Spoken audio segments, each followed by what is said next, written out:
Chapter 12. The Lesson Learned. Hey, sleepyhead, Mrs. Green, shaking Henry's shoulder ever so gently. Are you going to sleep forever? Henry stretched and yawned, smiling up at his mother. It was good to be back in his own bed, good to be where he belonged. It was Sunday in the Green household.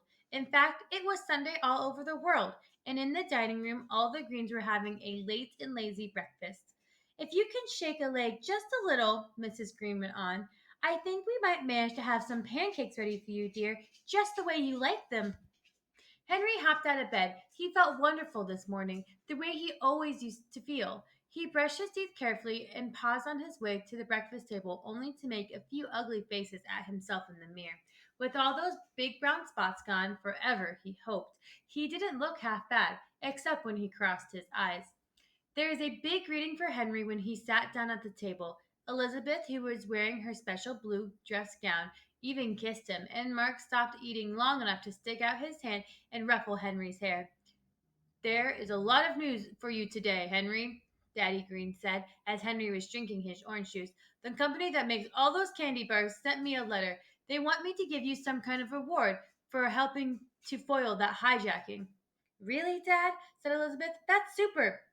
Yes, indeed, Henry's father went on. It surely is. And Mac called just a few minutes ago, wanting to know if he could come to his house tomorrow and have dinner with his family. Could we, Dad? Asked Henry. Gee, that's swell. Right, son, we certainly can. And Nurse Marley Farthing is dropping by this afternoon just to say hello. And there's even more news. Oh my goodness, said Mrs. Green on her way to the table with Henry's pancakes.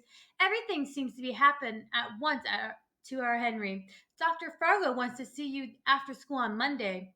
Do I have to? Said Henry. Yes, you have to, Daddy Green said.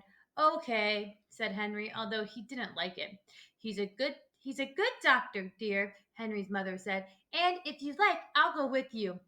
Now, here's your pancakes, she said as she placed the steaming stack before Henry. And for a special treat, that's just this once, I have your favorite chocolate syrup.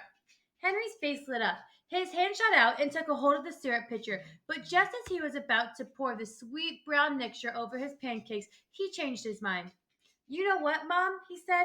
Just this once, I think I'll skip it. Plain old maple syrup will do. The family stared at Henry, as well they might. It was the first time they had ever seen Henry turn away anything that had to do with chocolate. His father's smile was wide as a river. Enid, he said, I think our little one is growing up fast. Henry was into his pancakes now, and they were quickly disappearing. The syrup was good and mapley, and pancakes had a delicious sweet flavor, and washed down with cold milk, it was extra good. But still, something was missing, some taste, some kind of spark that would make it even better. There's a small can of cinnamon on the table, which Elizabeth sometimes used on her toast. Henry wondered how cinnamon would taste on what is left of his stack of pancakes.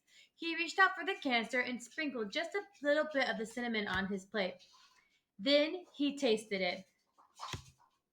Henry thought, that's pretty good. In fact, that's very good. I wonder how cinnamon would be on cereal, like oatmeal, maybe, or cream of wheat, or maybe cinnamon would be good on other things, ice cream or french fries, or maybe even cinnamon milk.